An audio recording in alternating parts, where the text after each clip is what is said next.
আওয়ামী লীগের কার্যক্রম নিষিদ্ধের সিদ্ধান্তের পরই উল্লাসে মেতে ওঠে শাহবাগে আন্দোলনকারীরা।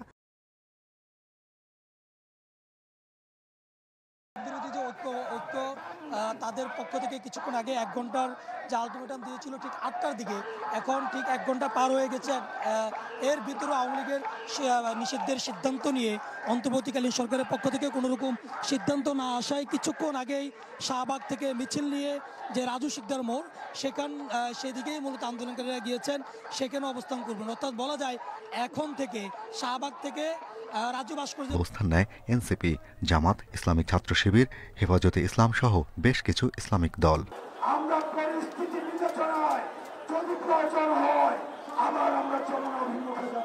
তৃতীয় দিনের কর্মসূচিতে রাত 8টায় তাদের পক্ষ থেকে দেয়া হয় 1 ঘন্টার আলটিমেটাম। এরপর রাত 11:15টায় উপদেষ্টাদের জরুরি বৈঠক থেকে আসে আওয়ামী লীগ নিষিদ্ধের ঘোষণা।